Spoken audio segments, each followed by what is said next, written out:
শ্রদ্ধাবান উপাসক উপাসিকাবৃন্দ, আপনারা এতক্ষণ পর্যন্ত আনাপানা স্থিতির অভ্যাস করেছেন। এই আনাপানা স্থিতির পূর্বে আপনারা ত্রিশরণে প্রতিষ্ঠিত হয়েছেন। ত্রিশরণে প্রতিষ্ঠিত প্রকৃত কীভাবে হওয়া যায় আমাদের একটু বোঝা দরকার। আমরা যারা পরম্পরার মানুষ, সকাল সন্ধে বা ভিক্ষু সংঘের সামনে আমরা এই মন্ত্রটা উচ্চারণ করি, বুদ্ধাং শরণং গচ্ছামি, ধম্মাং শরণং গচ্ছামি, সংঘং শরণং গচ্ছামি। এটা বলার সাথে সাথেই কি আমাদের স্মরণ পরিপূর্ণ হয়?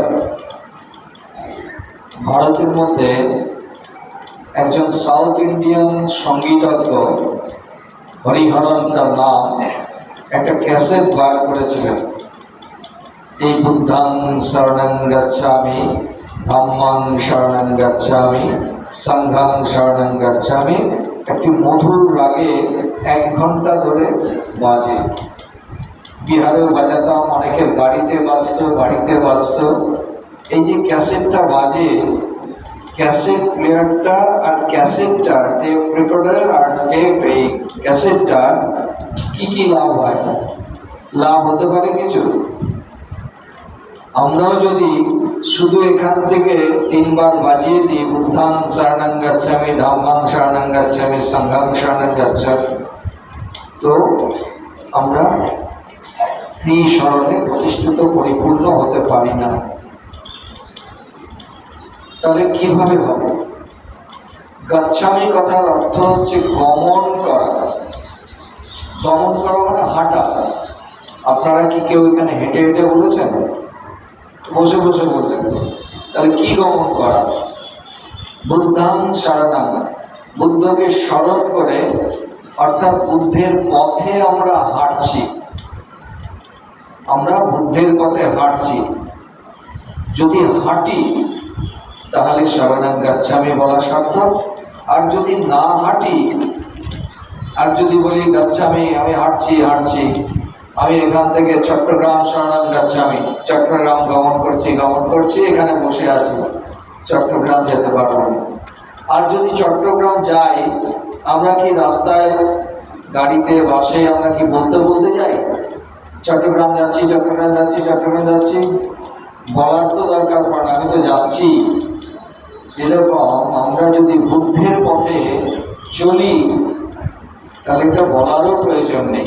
ঠিক আছে, সকাল সন্ধ্যা স্মরণ করলাম যে আমরা বুদ্ধের পথে চলছি, কিন্তু আসলে চলছি কি না, কতটুকু চলছি সেটাকে আমাদের বুঝতে হবে। বুদ্ধের পথ কি সেটাকে ভালো করে বুঝতে হবে। বুদ্ধকে কেন তার পথে চলবো, অন্য কোনো পথে কেন চলবো না, বুদ্ধের পথটা কি, এই বিষয়গুলি আমাদের ভালো করে জানা দরকার। আমরা যে যার পথেই চলি না কেন, যাকে আমরা ফলো করি না কেন, অনুসরণ করি না কেন, তার সম্পর্কে তো আমাদের জানতে হবে ভালো করে। না হলে আমি কোনো একজন ব্যক্তির পেছনে কোথায় কোন বিপদে গিয়ে পড়বো, ওনার পেছনে হাঁটলে আমি কোথায় যাব, এটা তো আমাকে জানতে হবে। বুদ্ধ কে ছিলেন, তার কি গুণ আছে যে তার এই গুণটার আমি অনুসরণ করছি, তার পথে চলছি, তা আমাদের জানতে হবে। যত জানবো তত ধর্ম উজাগর হবে, জাগ্রত হতে থাকবে। আমরা কি বলি বুদ্ধের সামনে বসে? বুদ্ধের গুণ অনন্ত গুণ, সেগুলি বলার ক্ষমতা, দৃষ্টতা আমার নেই। একজন বুদ্ধের সম্পূর্ণ গুণ আরেকজন বুদ্ধ বলতে পারবেন, কিন্তু সংক্ষেপে যেটা আমরা দেখি, ইতিপিশো ভগবান, ইনি সেই ভগবান। কে ভগবান? এখন তো অনেক ভগবান আমরা দেখতে পাই গোটা পৃথিবী জুড়ে, আবার বুদ্ধকেও ভগবান বলছি। এখানে কোন অর্থে ভগবান বলা হচ্ছে? বুদ্ধ কোনো সৃষ্টিকর্তা, রক্ষাকর্তা, পালনকর্তা ভগবান নন। তিনি সুখদাতা, দুঃখদাতা, পাপদাতা, পুণ্যদাতা ভগবান নন। তিনি মুক্তিদাতাও নন, মার্গদাতা। তাহলে বুদ্ধ যে ভগবান বলা হচ্ছে এর আসল অর্থটা কি, এটা আগে বুঝতে হবে। প্রাচীন সাহিত্যে আমরা দেখতে পাই ভাগ্য রাগ, ভাগ্য দোষ, ভাগ্য মোহ, ভাগ্য অনাসবতি ভগবান। যিনি নিজের সমস্ত রাগ, দ্বেষ, মোহমূঢ়তা, অজ্ঞানতা, আসক্তিকে ভগ্ন করে ফেলেছেন, তিনি ভগবান হয়েছেন, মানে ভাগ্যবান হয়েছেন, মহা সুখ ঐশ্বর্যের অধিকারী হয়ে গেছেন। পান মানে হচ্ছে তৃষ্ণা, যিনি তৃষ্ণাকে ভগ্ন করেছেন ভগবান, তিনি ভাগ্যবান হয়েছেন, মহাসুখ ঐশ্বর্যের অধিকারী হয়েছেন। আবার ভাজন অর্থে ভগবান বলা হয়। ভাজন, ভাজন শব্দটা আমরা কম শুনি, কিন্তু বিভাজন শব্দটা জানি না। বিভাজন মানে আলাদা হয়ে যাওয়া, আর তার বিপরীতই হচ্ছে ভাজন মানে জুড়ে যাওয়া। তিনি মুক্তির সঙ্গে জুড়ে গিয়েছেন, সেই অর্থে তিনি ভগবান। তাহলে এই যখন গুণটাকে স্মরণ করব, তখন আমাদেরকে এটা বুঝতে হবে বুদ্ধের মধ্যে রাগ, দেশ মানে লোভ, দেশ, মোহমূঢ়তা, অজ্ঞানতা, আসক্তি, তৃষ্ণা এগুলি ছিল। এইগুলিকে ভগ্ন করে উনি ভগবান হয়েছেন। তাহলে আমাদের মধ্যেও তো রাগ, দেশ, মোহমূঢ়তা, অজ্ঞানতা, আসক্তি সব আছে, তৃষ্ণা আছে। তাহলে আমরাও যদি এগুলিকে ভগ্ন করতে পারি, আমরাও ভগবান হতে পারি, বুদ্ধ, শুদ্ধ, মুক্ত হতে পারি। ভগবান হওয়া সিদ্ধার্থ গৌতমের মনোবলী নয় যে উনি ভগবান হবেন আর সবাই সারা জীবন চালা থাকবে।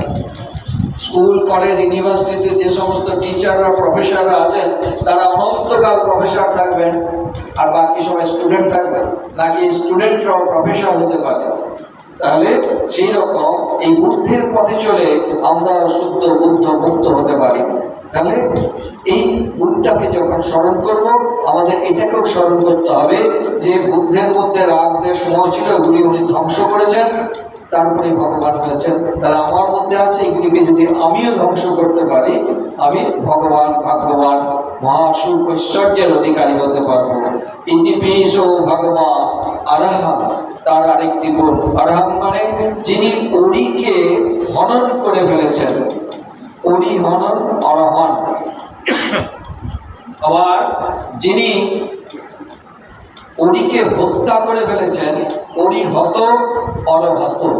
অরি মানে শত্রু। কোন শত্রুকে বুদ্ধ হত্যা করেছেন? বুদ্ধের হাতে কতগুলি অস্ত্রশস্ত্র আছে? কোন শত্রুকে কোন অস্ত্র দিয়ে হত্যা করেছেন? বাইরের শত্রু প্রকৃত আমাদের শত্রু নয়। বাইরের শত্রু আমার একটা হাত কাটবে, একটা জীবন নিয়ে ফেলবে, শেষ। কিন্তু আমার ভেতরে যে শত্রু বসে আছে, ওই লোভ, দেশ, মোহরূপ শত্রু, যেটা আমাকে সারা জীবন নয়, কত অনন্তকাল ধরে আমাকে দুঃখ প্রদান করছে, এই লোভ, দেশ, মোহরূপ শত্রুকে, অরিকে হত্যা করেই অরিহত, অরহত হয়েছে।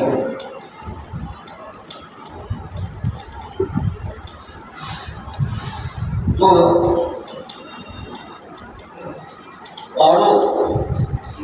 সাইকেলের চাকার মাঝখানে যে কতগুলি সরু সরু স্পোক থাকে, এটাকে বলে অরো। এই অরোগুলির কাজ কি? এই সাইকেলের রিমটাকে শক্ত করে ধরে রাখা। এই স্পোকগুলি যদি না থাকতো, সহজে এটা নেমে যেত, বসে যেত। সেই রকম এই ভবচক্রকে, লোক চক্রকে, সংসার চক্রকে যেই অরগুলি ধরে রেখেছে, সেইগুলিকে বুদ্ধ নষ্ট করে অরহত হয়েছে। অরহ মানে পূজ্য ব্যক্তি। এই যে বুদ্ধের সেই চক্রটা কি? এই যে যেটার কারণে দুঃখ চক্র, লোক চক্র, সংসার চক্র চলছে, বুদ্ধ এগুলিকে নষ্ট করেছেন কিভাবে? ধর্মচক্র চালিয়ে। ওই যে অবিদ্যা বাচ্চায় সংখার, অসংখার বাচ্চায় বিজ্ঞান, যে দ্বাদশ নিদান, কার্যকারণ এবং অনুলোম এবং প্রতিলোমে, এটা না থাকলে এটা হবে না, এটা না থাকলে হবে না, এই করতে করতে 12 যে স্পোক আমরা দেখতে পাই, অশোক চক্র বা যেটা হচ্ছে আসল ধর্মচক্র, এই ধর্মচক্র চালিয়ে ওই দুঃখ চক্রকে উনি নষ্ট করেছেন, অরগুলিকে নষ্ট করে দিয়েছেন। তো মুক্ত অবস্থায় পৌঁছে গেছেন। তাহলে আমাদের ভেতরেও যে দুঃখ চক্র চলছে সেগুলিকে এই ধর্মচক্র চালিয়ে প্রজ্ঞারূপ অস্ত্রের দ্বারাই এই দুঃখ চক্রকে নষ্ট করতে হবে, তাহলে আমরা অরিহত অরহত হতে পারব। ইতিবিশ ভগবা আরহান সম্মা সম্বুদ্ধ, তিনি সম্যক রূপে, যথার্থ রূপে, পরিপূর্ণ রূপে সম্বুদ্ধ হয়েছেন, মানে স্বয়ং বুদ্ধ হয়েছেন। স্বয়ংভূ, নিজের চেষ্টার মাধ্যমে অতীতের বুদ্ধকে নমস্কার করে, চ্যান্টিং করে, ধূপদীপ জ্বালিয়ে, কারো আশীর্বাদে তিনি শুদ্ধ বুদ্ধ মুক্ত হননি। কিভাবে হয়েছেন?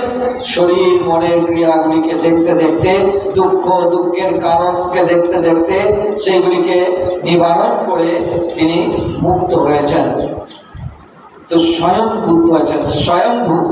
আর নিজে স্বয়ং মুক্ত হয়ে তিনি কোনো মিথ্যা আশ্বাসন আমাদেরকে দেননি যে তোমরা আমাকে নমস্কার করো, আমার সামনে ধূপ মোমবাতি জ্বালাও, আমাকে ভালো ভালো খেতে দাও, আমার নামটা বেশি করে উচ্চারণ করো, আর আমি ফুলে ঢোল হয়ে যাব। এতবার আমার নাম নিয়েছে, অমুক স্বর্গে তুলে দাও। আরো বেশি নাম নিয়েছে, অমুক স্বর্গে তুলে দাও। এই মিথ্যা ধারণা নিয়ে যতদিন থাকবো, অনন্তকাল কেটেছে, অনন্তকাল কেটে যাবে।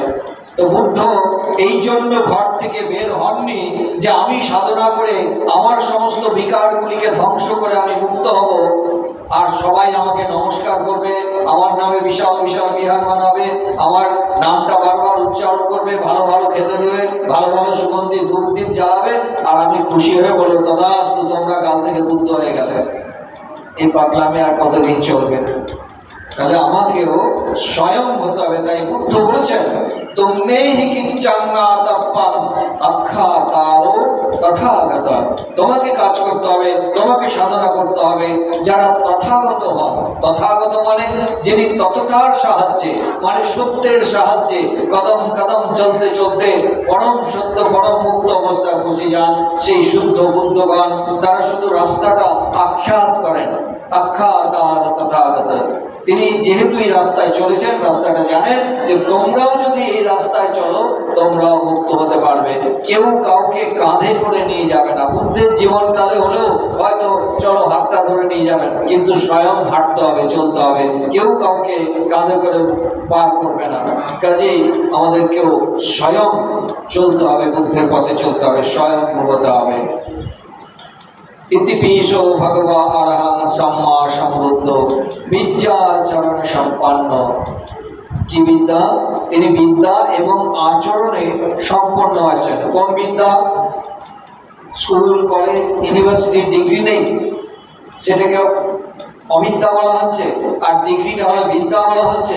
তাহলে বুদ্ধ মহামূর্খ, কোনো MA PhD নেই, স্কুল কলেজের কোনো সার্টিফিকেট নেই।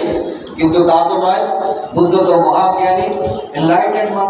তাহলে এখানে কোনটাকে বিদ্যা, কোনটাকে অবিদ্যা বলা হচ্ছে? বিদ ধাতু থেকে এই শব্দটা নিষ্পত্তি হয়েছে। বিদ, বেদ, সয় বেদন, সয় অনুভূতি। অনুভূতিলব্ধ কোনো জ্ঞান নেই। সেই অজ্ঞানতার কারণে, সেই বেহুশির কারণে, সেই অবিদ্যার কারণে অবিদ্যা পাচ্চায়া সংখ্যারা বারবার আমরা সংস্কার নির্মাণ করে চলেছি। তো সেই বিদ্যা তিনি অধিগত হয়েছেন। ভেতরের জ্ঞান, তার অনুভূতিলব্ধ জ্ঞান তার জেগেছে। সেই জ্ঞানটা জেগার পরেই তিনি, যেটা তার ভেতরে জাগ্রত হয়েছে, তার আচরণের মধ্যেও প্রকাশ পেয়েছে। আমাদের অনেকের অনেক কিছুই জ্ঞান আছে, কিন্তু সেটা আবার বাস্তবে প্রকাশ পায় না, কিন্তু তার কথাবার্তায়, চিন্তা চেতনায়, আচার আচরণে সেটা প্রকাশ পেয়েছে। তিনি বিদ্যা আচরণ সম্পন্ন হয়েছেন। আর যেটা তিনি আচরণ করেছেন, যেটা জেনেছেন সেটাই আচরণ করেছেন, যেটা আচরণ করেছেন সেটাই মানুষকে শিক্ষা দিয়েছেন। যথাবাদী তথাকারী, যথাকারী তথাবাদী। যা বলেছেন সেটা নিজের জীবনে আচরণ করেছেন, যা আচরণ করেছেন সেটাই তিনি মানুষকে বলেছেন। তো বিদ্যা আচরণ সম্পন্ন, সুগত, তার আরেকটি বিশেষণ গুণ, তার যে চিন্তার গতি, তার যে বাক্যের গতি, তার যে কর্মের গতি, সুন্দর, যা চিন্তা করতেন, যা কথা বলতেন, যা কাজ করতেন সেটা সুন্দর, নিজের জন্য, অন্যের জন্য, সকলের জন্যই মঙ্গলজনক, সুখদায়ক, এবং তার একটা সুন্দর গতি হয়ে গেছে, সুগতি হয়েছে, নির্মাণ গতি হয়েছে, তাই তাকে বলা হয় সুগত লোকাবিদু। আবার ওই বিদু মানে বেদনা স্তরে, অনুভূতি স্তরে সমস্ত লোক সম্পর্কে, যেমন আমরা বলি ইহলোক পরলোক, যে 31টা লোক ভূমির কথা বলা হয়েছে। মনুষ্য লোক একটি, 4 অপায় ভূমি, 6 প্রকার দেবলোক, 16 প্রকারের রূপ ব্রহ্মলোক, 4 অরূপ ব্রহ্মলোক, সম্মিলিতভাবে 31টা লোক নিয়ে একটি চক্রবাল। এরকম অসংখ্য চক্রবাল আছে। সমস্ত লোক সম্পর্কে বুদ্ধ অনুভূতির মাধ্যমে, উপলব্ধির মাধ্যমে জেনেছেন। শুধু লোক সম্পর্ক নয়, লোকোত্তর অবস্থা, মুক্ত অবস্থার তার উপলব্ধি হয়েছে, তাই তাকে বলা হয় লোকাবিদ। আনুত্তর পুরুষোত্তম সারথী, তিনি একজন শ্রেষ্ঠ সারথী ছিলেন। সারথীর কি কাজ? দুষ্ট ঘোড়াকে, রথকে সুন্দরভাবে কন্ট্রোল করে সঠিক পথে নিয়ে যাওয়া। সেই রকম বুদ্ধ অজ্ঞানী মানুষদেরকে, বিপথগামী মানুষদেরকে সঠিক পথ দেখিয়ে নিয়ে গেছিলেন, তাই তাকে বলা হয় পুরুষ দমনকারী সারথী। শ্রদ্ধা দেব মনুষ্যানন্দ, তিনি একজন শাস্ত্রা মানে শিক্ষক ছিলেন। কার? দেব এবং মানবের সকলের তিনি শিক্ষক ছিলেন। বুদ্ধ ভগবান, ইনি বুদ্ধ ভগবান। কি বুদ্ধ? তিনি সর্বজ্ঞতা জ্ঞান লাভ করেছেন। তিনি প্রথমেই লাভ করেছেন যে পরচিত্ত জাতিস্বর জ্ঞান, অর্থাৎ এক জন্ম দুই জন্ম নয়, অনেক অনন্ত জন্মের কথা জানতে চাইলে উনি জানতে পারতেন। সেই জ্ঞান তার উদয় হয়েছিল। শুধু নিজের নয়, অসংখ্য প্রাণীদের কথা তিনি যদি জানতে চাইতেন তাহলে জানতে পারতেন। তাকে এভাবে বুদ্ধ সর্বজ্ঞ জ্ঞানী তাকে বলা হয়, সর্বজ্ঞতা লাভ করেছিলেন। আর কি?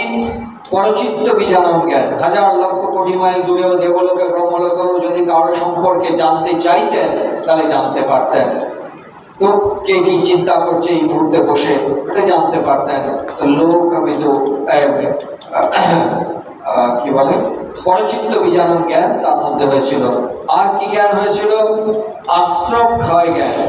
তার যে সমস্ত ক্ষীণাশ্রম হয়ে গেছেন, আসক্তি তৃষ্ণা যে ক্ষয় হয়ে গেছে, এই জ্ঞান তার হয়েছে। সত্যগণের চতুর্পত্তি জ্ঞান, প্রাণীরা কিভাবে মরছে, কি কারণে কিভাবে মরছে, আর কি গতি হচ্ছে, এগুলি সব জেনে ফেলেছিলেন। এইভাবে তিনি সর্বজ্ঞতা জ্ঞান লাভ করে জগতে বুদ্ধ নামে অভিহিত হয়েছিলেন। এইরকম একজন মহা জ্ঞানীর অনুসারী হয়ে আমরা কতটুকু তাকে সেইভাবে অনুসরণ করছি, যে তিনি কিভাবে শুদ্ধ মুক্ত বুদ্ধ হয়েছেন, আমরাও সেই পথে চলি? আমরা চলছি না। আমরা কি করছি?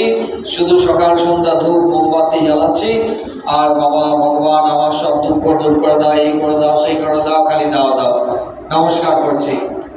আমরা কেউ শীল পালন করবো না ঠিক করে, দান করবো না, ধ্যান করবো না, পরোপকার করবো না, সমাজ কল্যাণমূলক কাজ করবো না।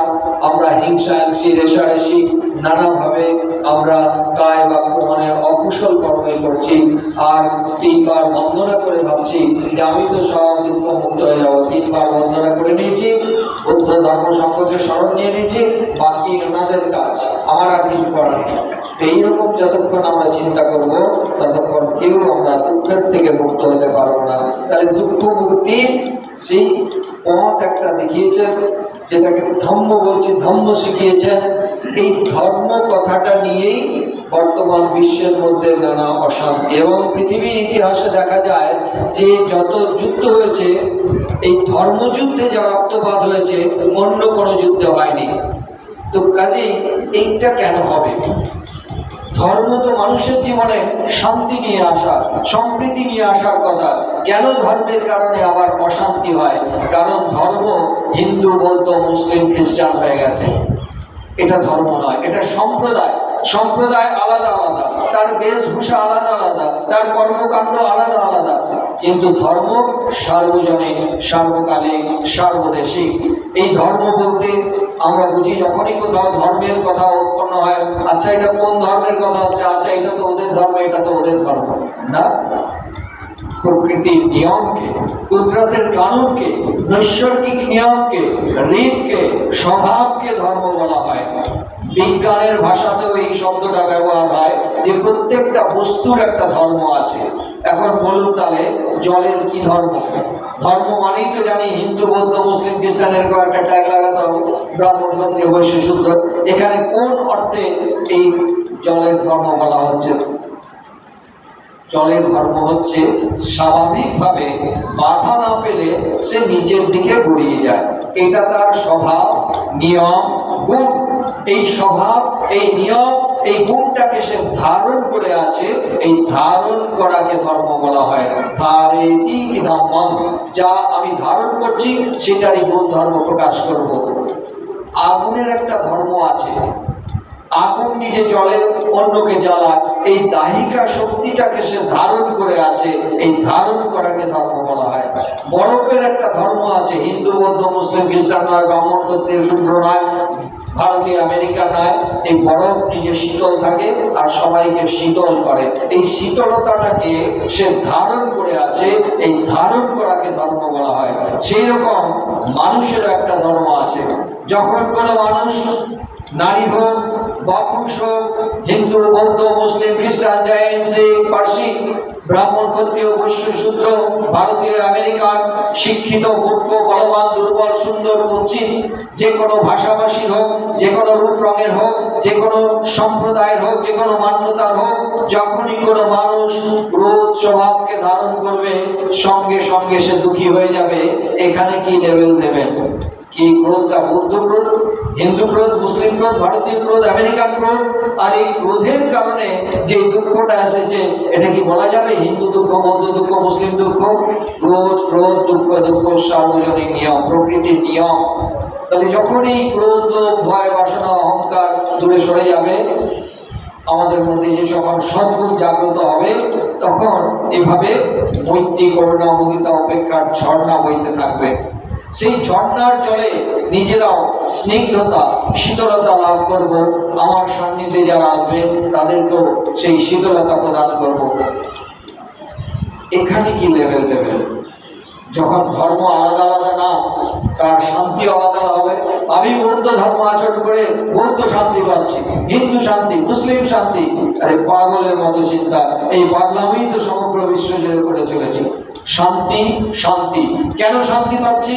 না আমার মনকে শান্ত রেখেছি। মন কেন অশান্ত হয়? যখনই ক্রোধ, লোভ, ভয়, বাসনা, অহংকার, আসক্তি জাগে, তৃষ্ণা জাগে, তখনই আমরা অশান্ত হই এবং অন্যের অশান্তির কারণ হয়ে যাই।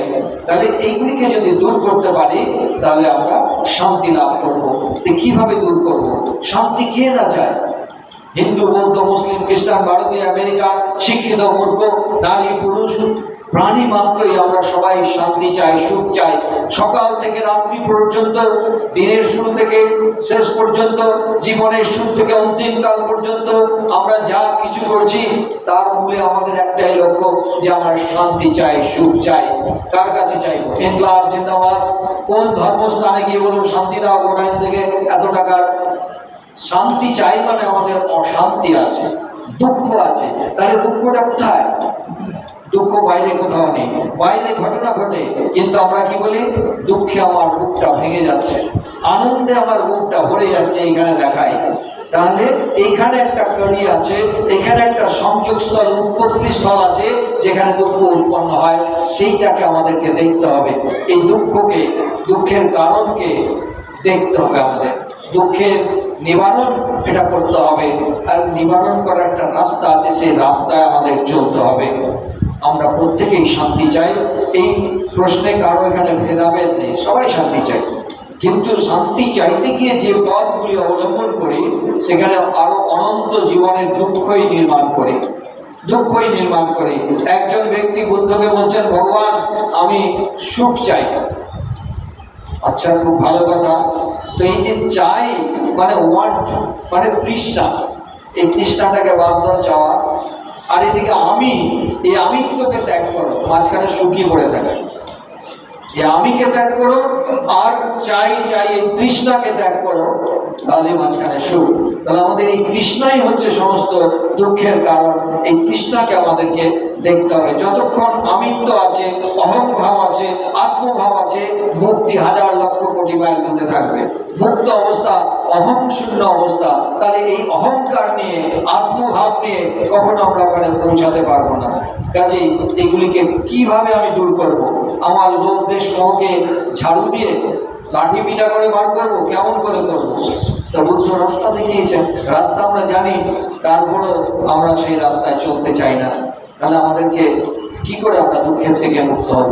বুদ্ধ রাস্তা দেখিয়েছেন কিভাবে দুঃখ থেকে। প্রথমে তো বুদ্ধ যখন বোধির বৃক্ষের নিচে বসেছেন, তিনি চোখ বন্ধ করে শ্বাস প্রশ্বাস এবং শরীরের অনুভূতিগুলিকে দেখছেন, আর সাথে সাথে একটু চিন্তাও করছেন, এই যে মানবের জীবনে এত দুঃখ যন্ত্রণা, এর পেছনে কি কোনো একজনের হাত? উপরে কোনো একজন বসে দুঃখ দিচ্ছেন, সুখ দিচ্ছেন, বসে আছেন এরকম একজন।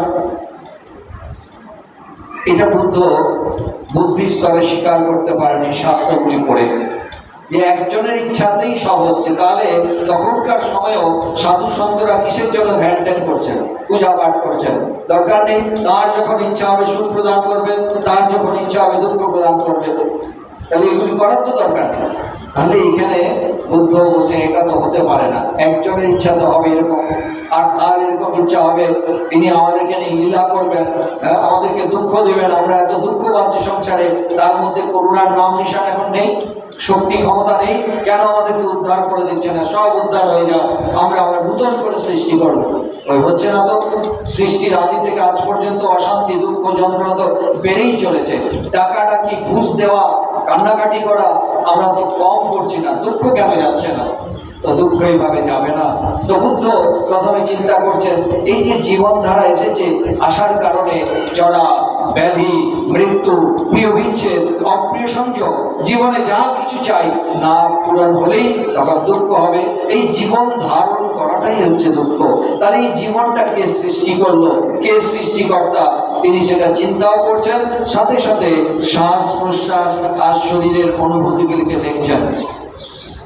দেখতে দেখতে উপলব্ধি হলো, ভব বাচ্চায়া জাতি, ভব বিকামিং, ভব সংস্কার বলি না, ভব সংসার, ভব বীজ নির্মাণ করে চলেছি, আর তাই ভব বাচ্চায়া জাতি মানে জন্ম হচ্ছে। তাই ভব আমার ভেতরে কে নির্মাণ করছে? কে সৃষ্টিকর্তা? তিনি আমার ধ্যান করতে করতে করছেন এবং উপলব্ধি করলেন, উপাদান বাচ্চায়া ভব। আচ্ছা, এই উপাদানের কারণে এই ভব সংসার হচ্ছে, ভব তৈরি হচ্ছে, জন্মের প্রস্তুতি হচ্ছে। কি উপাদান? এই যে সুন্দর বিল্ডিংটা নির্মাণ করতে লোহা, লক্কর, ইট, বালি, সিমেন্ট, গ্রাভেলস, টাইলস যা কিছু উপাদান প্রয়োজন হয়েছে তবে কি এটা তৈরি হয়েছে। সেই রকম এই দেহ গৃহ নির্মাণের যে উপাদান, এগুলি জমা হয়ে গেছে। তাহলে এটা কে জমা করছে? কে সৃষ্টি করছে উপাদান আমার ভেতরে? কে সৃষ্টিকর্তা? তিনি এখনো 2 হাত, 4 হাত, 10 হাত, 1000 হাত বলে কোনো সৃষ্টিকর্তা দেখেননি। দেখছেন কতগুলি কার্য কারণ শৃঙ্খলা। আবার তিনি উপলব্ধি করলেন, তানহা বাচ্চায়া উপাদান। এই যে আমরা তৃষ্ণা জাগিয়ে চলেছি, এই বারবার তৃষ্ণা জাগাতে জাগাতে ওটাই উপাদান তৈরি হয়েছে। তাহলে তৃষ্ণা কথার অর্থ কি? কে সৃষ্টি করছে আমার ভেতরে তৃষ্ণা? তৃষ্ণার কথার অর্থ হচ্ছে যেই কাজে আমরা তৃপ্ত নই, বারবার ক্রোধ, লোভ, ভয়, বাসনা, অহংকার, আসক্তি জাগানোই চাই, জাগিয়ে চলেছি জানতে অজান্তে। এটাই জমা হতে হতে উপাদান তৈরি হচ্ছে। তাহলে এই তৃষ্ণাকে সৃষ্টি করছে কে? সৃষ্টিকর্তা। ধ্যান করতে করতে আবার উপলব্ধি করলেন, বেদনা বাচ্চায়া তানহা। বেদনার কারণেই এই তৃষ্ণাটা হচ্ছে। এখানে অন্য কোনো সৃষ্টিকর্তাকে এখনো দেখছেন না। যে বেদনা হচ্ছে, কি বেদনা? 2500 বছর আগেকার শব্দ, ভাষা, অর্থ সময়ের সাথে সাথে বদলে যায়। এখন বেদনা মনে করি ব্যথা বেদনা করছে, কিন্তু বেদনা কথার অর্থ ইংরেজিতে হচ্ছে ফিলিংস, মানে অনুভূতি। তাহলে অনুভূতি শুধু দুঃখের হয় না, সুখেরও হয়, দুঃখেরও হয়। না সুখ না দুঃখ, একটা নিউট্রাল অবস্থা হয়। মূলত একটা সুখ বেদনা, একটা দুঃখ বেদনা। সুখ অনুভূতি, দুঃখ অনুভূতি। যখন সুখের অনুভূতি হয় চাই চাই চাই, যখনই দুঃখের অনুভূতি হয় চাই না চাই না চাই না। এই রাগ এবং দ্বেষের তৃষ্ণা জাগিয়ে চলেছি। তাহলে এই তৃষ্ণা, বেদনা আমার ভেতরে কে সৃষ্টি করছে? কে সৃষ্টিকর্তা? চোখ বন্ধ করে শ্বাস প্রশ্বাস, শরীর মনের ক্রিয়াগুলিকে দেখতে দেখতে আবার উপলব্ধি করলেন, আচ্ছা ভাষ্য পাচ্চায়া বেদনা। এই যে স্পর্শ হচ্ছে, কিসের সঙ্গে কিসের স্পর্শ? সলায়তান পাচ্চায়া ভাষ্য। এই যে ষড় আয়তন, ষড় ইন্দ্রিয়, চক্ষু, কর্ণ, নাসিকা, জিহ্বা এবং ত্বক, একটি অন্তরিন্দ্রিয় মন, এই 6টি ইন্দ্রিয়ের সাথে ইন্দ্রিয় গ্রাহ্য বস্তু, ব্যক্তি, স্থিতি, ঘটনার প্রতিনিয়ত স্পর্শ হচ্ছে। আর স্পর্শ হলেই যে কোনো দাঁড়িয়ে স্পর্শ 6 ইন্দ্রিয়ের দ্বারে হয় ভালো হয়, না হলে মন্দ হয়। ভালো হলে চাই চাই চাই, মন্দ হলে চাই না চাই না। তাহলে স্পর্শ কেন হচ্ছে? কে আমার ভিতরে এগুলি স্পর্শ করাচ্ছে? ভালো মন্দের কে সৃষ্টিকর্তা? তিনি আবার চোখ বন্ধ করতে দেখছেনই, দেখতে এটা উপলব্ধি করলেন, আচ্ছা এই যে ষড় আয়তন এসেছে, ষড় আয়তনকে সৃষ্টি করেছে না নাম রূপ পাচ্চায়া সমায়তন। নাম রূপের কারণে এই ষড় আয়তন এসেছে। কি নাম রূপ? আমরা এই শরীরটাকে বলি এটা আমি, এটা আমার। আর এই আমি আমাকে কেন্দ্র করে যত রকম এইভাবে অংশ উৎপন্ন করে যাচ্ছি, দুঃখ নির্মাণ করে চলে যাচ্ছি। এই শরীরটা আমি হয়ে গেছে, আমার হয়ে গেছে। মাথার চুল থেকে পায়ের নখ পর্যন্ত সমস্ত পার্টসগুলিকে যদি টুকরো টুকরো করে সাজিয়ে রাখা হয়, কোনটাকে বলবেন আমি? চুলটা আমি, নাক আমি, দাঁত আমি, মাংস আমি, চামড়া আমি, রক্ত আমি, হাড় আমি, সব আমিটা কি? এটা ব্যবহারিক জগতের শব্দ, সত্য। আমি আমার, তুমি তোমার একটা নাম দিতে হয়, নাহলে কাজ কেমন করে চলবে।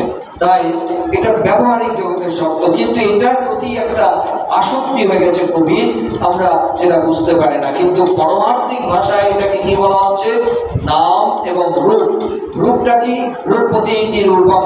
যা কিছু দৃশ্যমান, আমরা যা কিছু দেখছি এটাকে রূপ বলা হয়। আর রূপ প্রতি মুহূর্তে চেঞ্জ হয়ে যাচ্ছে না, সেরকম এই রূপটা কি দিয়ে তৈরি? 4টা ধাতু দিয়ে তৈরি। এই 3.5 হাত এই কায়াটা, এটা একটা ক্ষুদ্র বিশ্ব। এই ক্ষুদ্র বিশ্বের যা গুণ ধর্ম স্বভাব, বহির্বিশ্বে একই গুণ ধর্ম স্বভাব। এই ক্ষুদ্র বিশ্ব সম্পর্কে যদি আমরা জেনে ফেলতে পারি, সমগ্র বিশ্বকে আমরা জানতে পারবো। এখানে এই 4টা ধাতু কি কি আছে? পৃথিবী ধাতু, জল ধাতু, বায়ু ধাতু, তেজ ধাতু। এই ধাতুগুলি প্রতি মুহূর্তে বদল হচ্ছে বলে আমাদের শরীরে নানা রকমের অনুভূতিগুলি হচ্ছে। গরম লাগছে, কখনো ঠান্ডা লাগছে, কখনো ভারী, কখনো হালকা, বিভিন্ন অনুভূতিগুলো হচ্ছে এই ধাতুর কারণে। এই 4টা ধাতুর সমানে দেহটাকে একটা ধরা হয়েছে। আর নাম, নামটা কি? নামাঙ্কারতি নামা। এই রূপকে আশ্রয় করে এই নাম, মন, চিত্ত, বিজ্ঞান, বেদনা, সংস্কার, মনেরই কতগুলি বিভাগ। অনেক বিভাগের কথা বুদ্ধ বলেছেন, কিন্তু মূলত 4টি আমরা অল্প সময়ে বুঝতে পারবো যদি আমরা ধ্যান করি যে কিভাবে এই 4টা কাজ করছে। একটু ধ্যান দিলে আমরা বুঝতে পারবো। এখানে 4টা কি আছে? বিজ্ঞান, সংজ্ঞা, বেদনা, সংস্কার। বিজ্ঞান, সংজ্ঞা, বেদনা, সংস্কার। বিজ্ঞান মানে এখানে সায়েন্স নয়, কনসাসনেস। এই যে যখন মৃত্যু হয়, যেটা চিত্তটা চ্যুত হয়ে যায়, এখান থেকে বলে চ্যুতি বিজ্ঞান। সে মৃত্যুর সময় যেরকম বিজ্ঞান, যেরকম সংস্কার উৎপন্ন থাকবে, প্রতিসন্ধি চিত্তটাও সেই রকম হবে, সেরকম জায়গায় জন্ম হবে। এই বিজ্ঞান, বিজ্ঞানের কাজ কি? মনের 4টা ভাগে, যেমন একটা শব্দ হলো, শব্দ হওয়ার সাথে সাথেই মনের প্রথম ভাগ মাথা উঠিয়ে বিজ্ঞান যেটা সাধারণভাবে জানে, সে বলে মালিক দেখো কিসের একটা আওয়াজ হয়েছে, তার কাজ শেষ। মনের দ্বিতীয় ভাগ যেটাকে বলে সংজ্ঞা, পারসেপশন, মানে সংযুক্ত জ্ঞান। সংজ্ঞা কথার ফুল ফর্ম হচ্ছে সংযুক্ত জ্ঞান। এই সংযুক্ত সং আর জ্ঞানের জ্ঞানই হচ্ছে সংজ্ঞা। কিসের সঙ্গে সংযুক্ত? অতীতের অবিদ্যা মিশ্রিত জ্ঞানের সঙ্গে সংযুক্ত হয়ে আমরা কোনো জিনিসকে চিনি এবং মূল্যায়ন করি। এটা গালির শব্দ, এটা প্রশংসার শব্দ, এটা অমুকের শব্দ, আর এটা ভালো, এটা খারাপ। যখনই এই সংজ্ঞা বলে দিল এটা ভালো খারাপ, সঙ্গে সঙ্গে তার কাজ শেষ। মনের যে তৃতীয় ভাগ বেদনা, যে মনটা ফিল করে শরীরের মধ্যে এক ধরনের জীব রসায়ন তৈরি হয়ে যায়, তখন আমাদের ভেতরটা জ্বালা জ্বালা করে, গরম লাগে, অস্থির করে। কিন্তু আমরা বলি ও গালি দিয়েছে সেই জন্য আমার দুঃখ হয়ে গেছে। আরে মাঝখানে অনেক গাড়ি আছে, আমরা সেগুলি দেখছি না, মিস করে যাচ্ছি না। তো ওখানে এই ফিল করে যে ওখানে জ্বালা জ্বালা করছে, বিরক্তি লাগছে, অস্থির লাগছে, তখনই এবার মনের চতুর্থ ভাগ, যে মনটা প্রতিক্রিয়া করে, যে মনটা দ্বারা কর্ম তৈরি হয়, সেটা হচ্ছে সংস্কার। এটা আমি চাই না, এটা শুনতে চাই না, এটা দেখতে চাই না, এই গন্ধ চাই না, এই আশীর্বাদ চাই না, এই অনুভূতি চাই না, এই চিন্তা চাই না, আবার ভালো লাগলে চাই চাই। এভাবে সংস্কার উৎপন্ন করি, কর্ম তখন তৈরি হয়। বেদনা পর্যন্ত কোনো কর্ম তৈরি হবে না। যখনই আমরা প্রতিক্রিয়া করবো তখন কর্ম তৈরি হয়। তাহলে এই বিজ্ঞান আমার ভেতরে কে সৃষ্টি করলো? তখন উনি আবার দেখলেন, ও সংখ্যারাপাচ্ছয়া বিজ্ঞানা। এই যে আমরা 24 ঘন্টা এবং জন্মের শুরু থেকে মৃত্যুর পূর্ব মুহূর্ত পর্যন্ত, দিনের শুরু থেকে শুতে যাওয়া পর্যন্ত আমরা সংস্কার করে চলেছি। ক্রোধ, ভয়, বাসনা, তো এইগুলি আসবে মৃত্যুর সময়, খিচে নিয়ে চলে যাবে চারিও পায়। এইভাবে এই সংস্কার আমার ভেতরে কি করাচ্ছে? খারাপ ভালো কে করাচ্ছে? ভালো সংস্কার ভগবান কেন সবাইকে যে ভালো করাচ্ছেন না? কেন কাউকে ভালো করাচ্ছেন, কাউকে খারাপ করাচ্ছেন? তো কোনো ভগবান কাউকে দিয়ে ভালো খারাপ করাচ্ছেন না। আমরা আমাদের অজ্ঞানতার কারণে আমরা খারাপ কাজ করি, আর জ্ঞান জাগ্রত হলে তখন আমরা ভালো কাজ করি। যদি কেউ উপরওয়ালা থাকতেন শক্তিমান, যে তিনি শক্তিমান, তিনি করুণাবান, তিনি সবাইকে টাটা বিড়লা বানিয়ে দিতেন, সবাইকে সুন্দর সুন্দরী বানিয়ে দিতেন, সবাইকে ডাক্তার ইঞ্জিনিয়ার বানিয়ে দিতেন, সবাইকে তিনি সুখী করে দিতেন। কেন হচ্ছে না? তাহলে এগুলি বুদ্ধ বলছেন কর্মের কারণ হয়। তো এই যে সংস্কার আমার ভেতরে তাহলে কে করাচ্ছে? উনি আবার দেখতে পেলেন, মূল কারণটা জানতে পারলেন, অবিদ্যার কারণে। ওই যে বললাম বিদ্যা নেই, অবিদ্যা। স্কুল কলেজের ডিগ্রি নেই, কি কোনো শাস্ত্র কণ্ঠস্থ করা হয়নি? না, বিদ ধাতু থেকে শব্দটা নিষ্পত্তি। বেদম সয় অনুভূতি, অনুভূতি লব্ধ কোনো জ্ঞান নেই।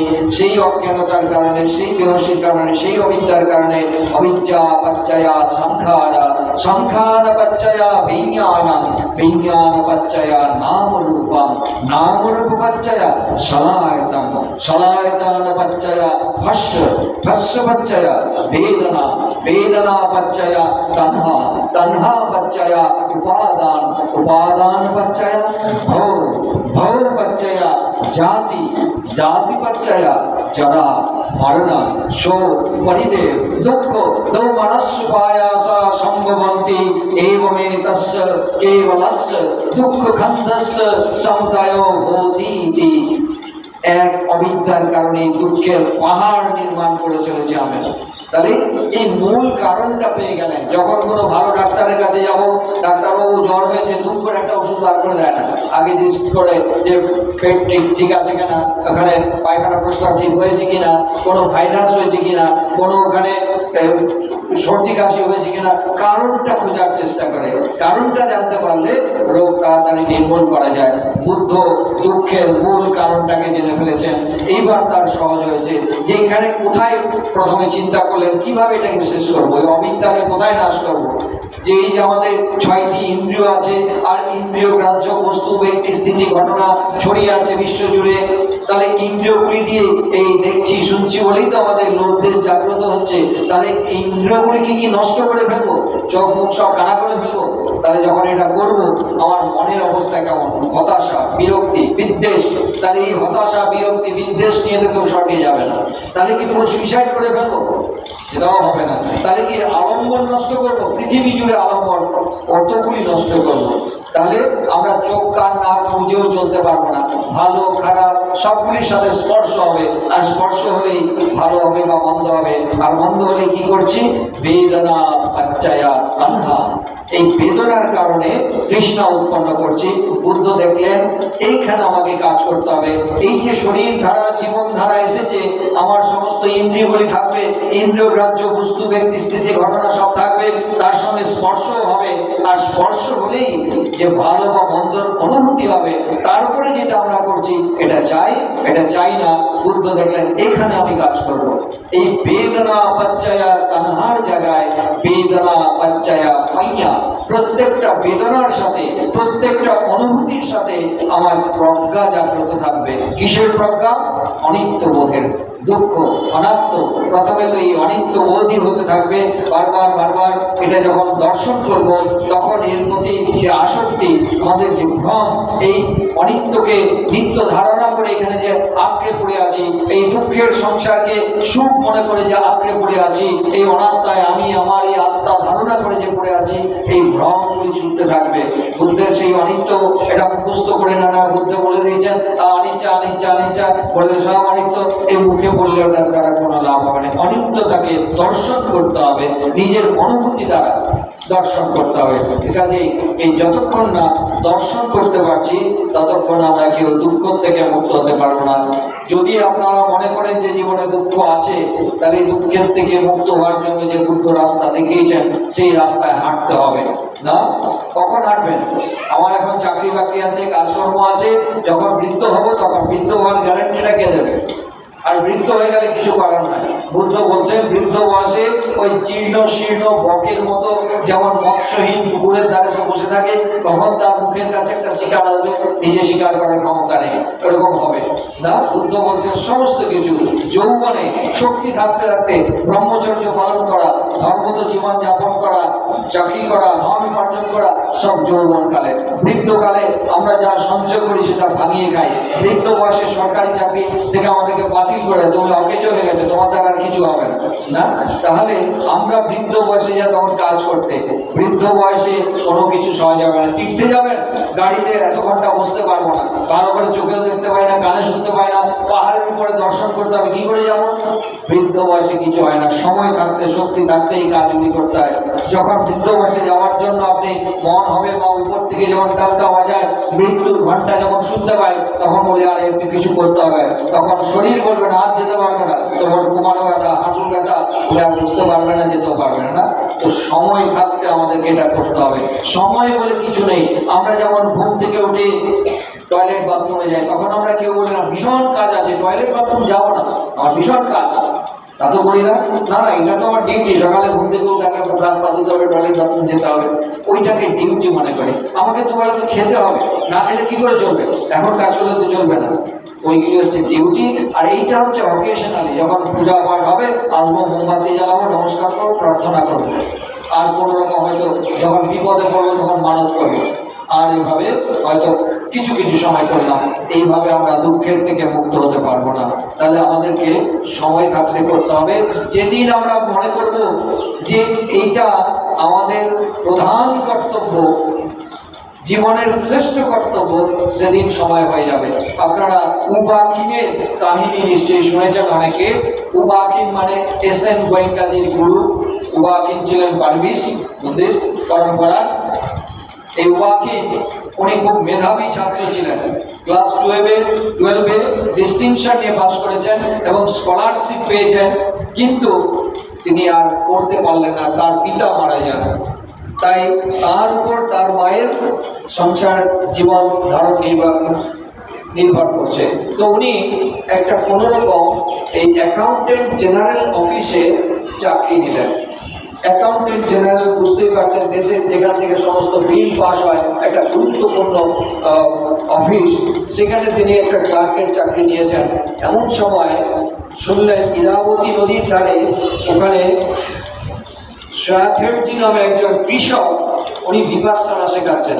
সেই সময় বার্মার মধ্যেও এই ধ্যান ধারণা এত ছিল না, মুসলিমের কিছু ভিক্ষুর মধ্যে, কয়েকজন এত প্রিয়ের মধ্যে এইভাবে এত প্রচার ছিল না।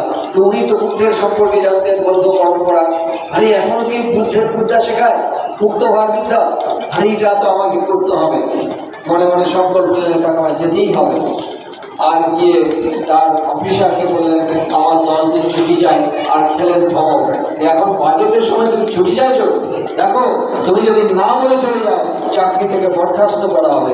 মনে মনে চিন্তা করলেন বরখাস্ত এই হোক, কাল যদি আমি না বাঁচি, এত বড় মুক্তির বিদ্যা না শিখেই দুনিয়া থেকে চলে যাব, আমায় করতে হবে। দেখুন কত বড় বীর্য, যেটা চাকরির উপরে তার এবং তার মায়ের জীবন নির্বাহ করছে, তিনি সেই পরোয়া না করে চলে গেলেন।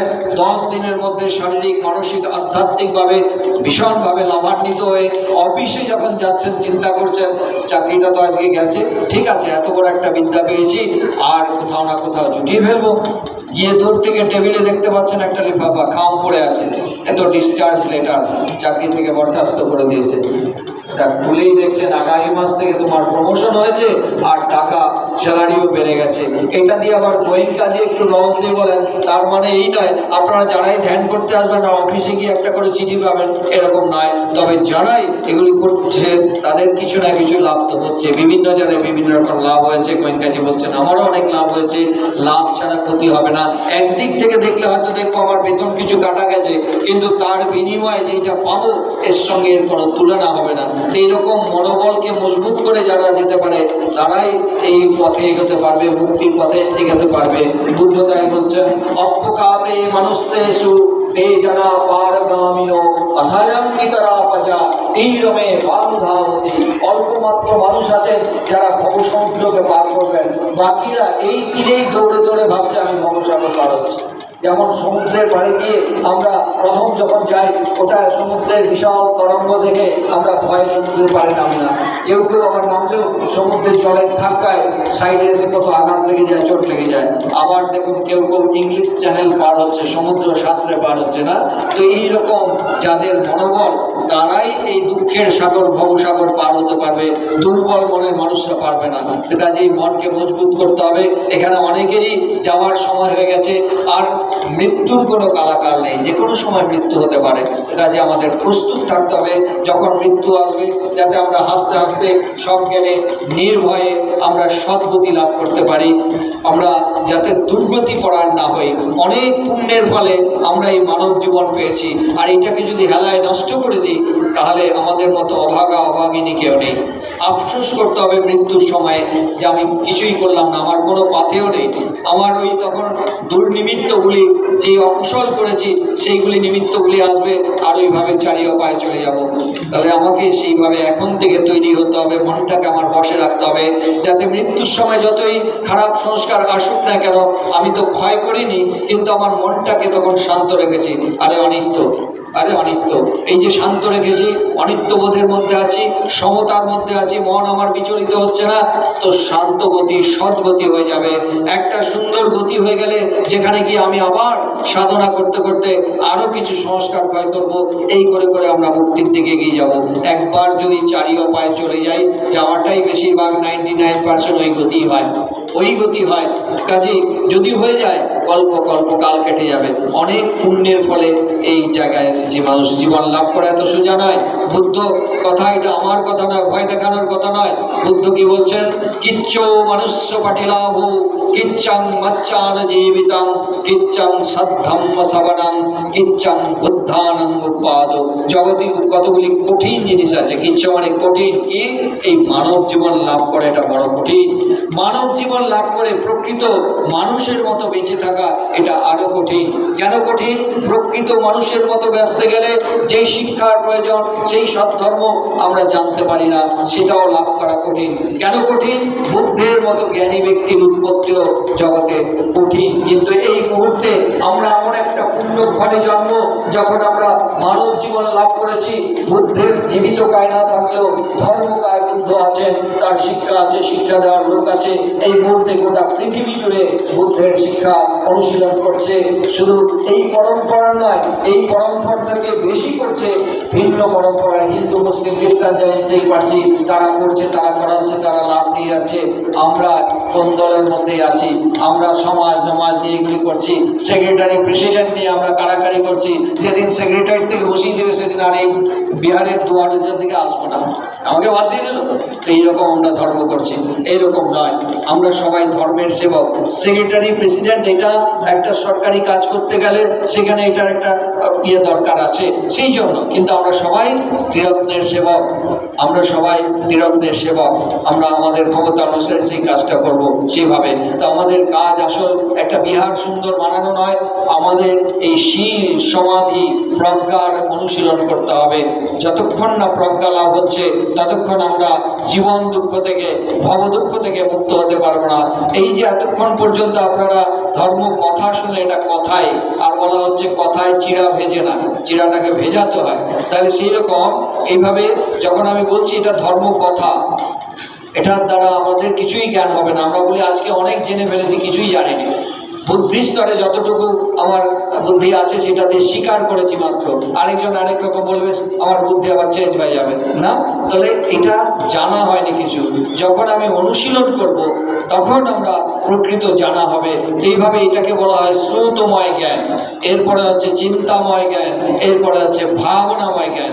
এই শ্রুতময় জ্ঞানের দ্বারা কেউ মুক্ত হতে পারেন না, তবে এটাও কল্যাণকারী।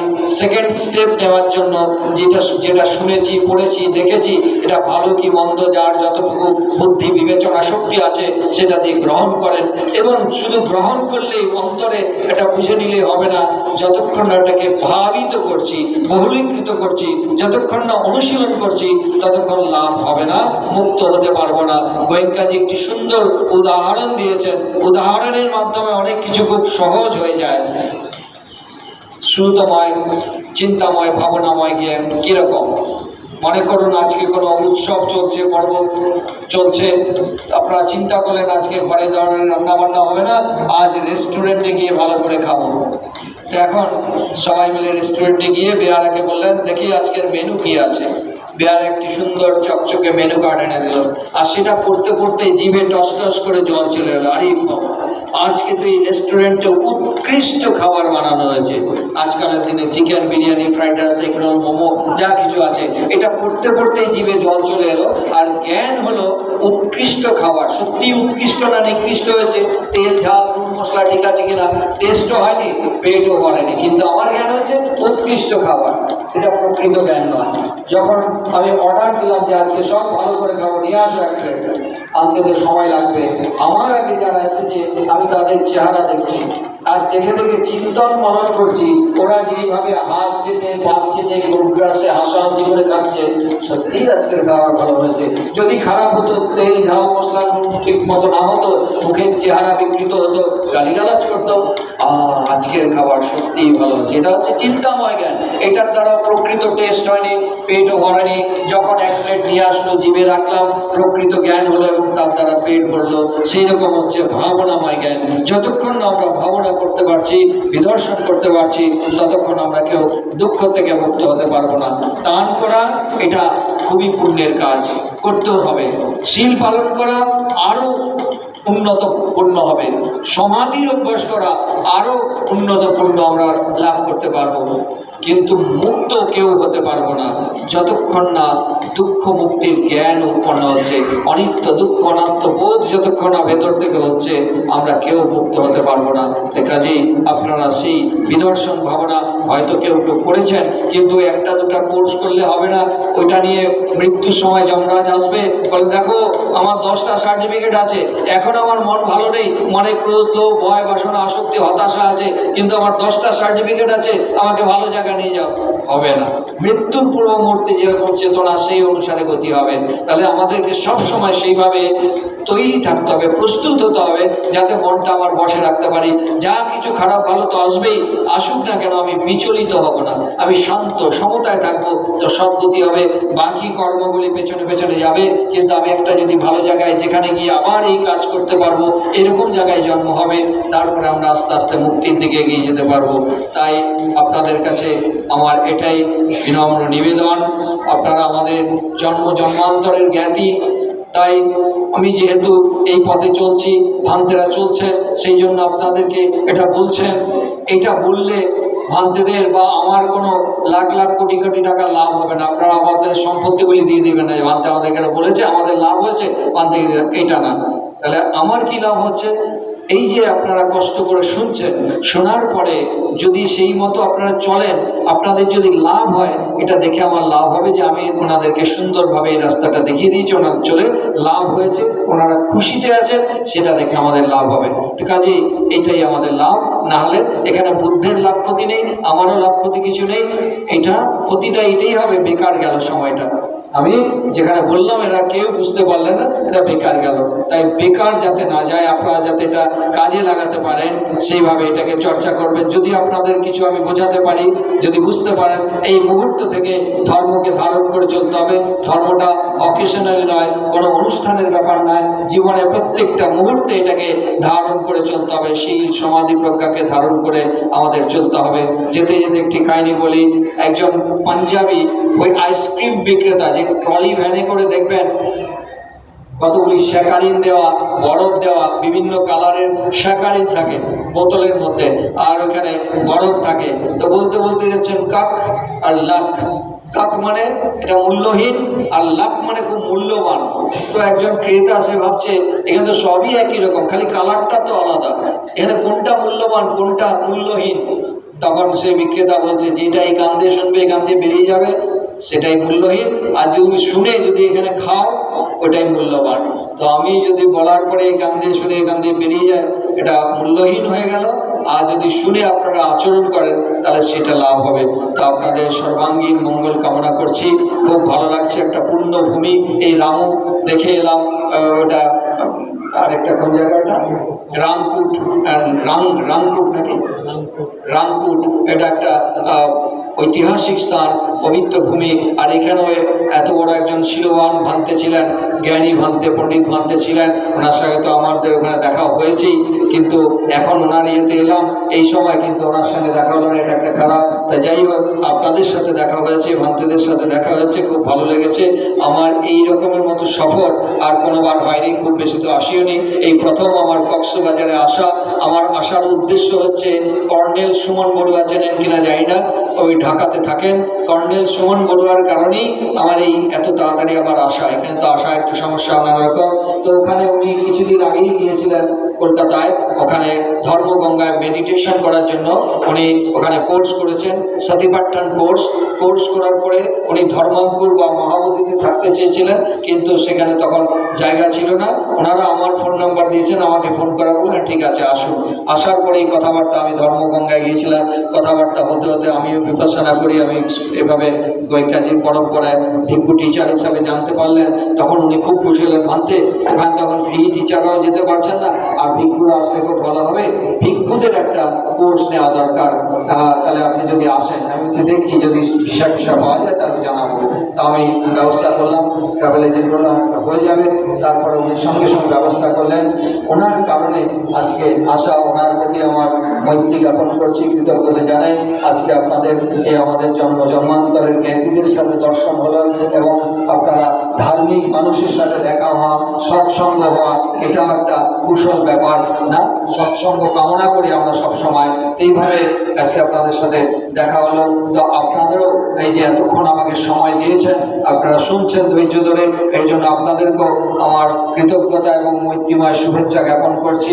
মহান ভিক্ষু সংঘকে আমার সশ্রদ্ধ বন্দনা জ্ঞাপন করে, বিশ্বের সকল প্রাণীর অশান্ত বিশ্বের শান্তি কামনা করে, আমার ক্ষুদ্র ব্রহ্মচর্য জীবনে যা কিছু দানশীল ভাবনার মাধ্যমে যে পুণ্য সঞ্চয় করেছি, সেই পুণ্য আপনাদের দান করছি। আপনারা সুখী হন, নিরোগী হন, দীর্ঘায়ী হন, এবং আপনারাও এই যে দানশীল ভাবনার মাধ্যমে, ধর্মস্থাপনের মাধ্যমে যে পুণ্য আপনারা সঞ্চয় করেছেন, সেই পুণ্য আপনারা নিজেদের মধ্যে সীমাবদ্ধ না রেখে আপনারা প্রত্যেকে নিজের নিজের মাতা, পিতা, স্বামী, স্ত্রী, পুত্র, কন্যা, ভাই, বন্ধু, আত্মীয় স্বজন, প্রতিবেশী, শত্রু, সমস্ত জলে, স্থলে, অন্তরিক্ষে কীট, পতঙ্গ, পোকা, মাকড়, মশা, মাছি, সরীসৃপ, নাগ, যজ্ঞ, ভূত, প্রেত, দেব, ব্রহ্মাগণকে এই পুণ্য দান করুন। সকলে এই পুণ্য অনুমোদন করে সুখী হন। সকলে নিরোগী হন, দীর্ঘায়ু হন, শত্রুহীন হন, সকলে সকলের প্রতি মৈত্রীপরায়ণ হন, সকলে সকলকে সুখে রক্ষা করুন, সকলে জীবন দুঃখ থেকে ভব দুঃখ থেকে মুক্ত হন। আপনারা সংকল্প করুন এই কুশল কর্মের প্রভাবে উত্তরোত্তর এই সংসারে আপনারা নিরোগী হয়ে, দীর্ঘায়ু হয়ে, শত্রুহীন হয়ে, মূর্খ অসৎ অজ্ঞানীর সংসর্গ থেকে দূরে থেকে সাধু সৎ জ্ঞানীর সংসর্গ লাভ করে দানশীল ভাবনার চর্চা করে কায় বাক্য মনের দ্বারা যত ধরনের ভালো কাজ, ভালো কথা, ভালো চিন্তা আছে যেগুলি করলে নিজের পরের উভয়ের মঙ্গল সুখ উৎপন্ন হয়, সেই রকম কর্ম সম্পাদন করে মানব জীবনে সর্বশ্রেষ্ঠ কুশল কর্ম হচ্ছে বিদর্শন ভাবনা করে, অর্থাৎ আত্মদর্শন করে, আত্মনিরীক্ষণ করে, আত্মপর্যবেক্ষণ করে আমাদের যত আসক্তি, অবিদ্যা, তৃষ্ণা আছে এগুলিকে সমূলে ধ্বংস করে যাতে বুদ্ধের সেই অজরমর চিরশান্তি নির্বাণ সুখে সুখী হতে পারেন এইরকম সাধু সংকল্প অন্তরে পোষণ করে 3 বার সাধুবাদ দিয়ে পুণ্যানুমোদন করুন।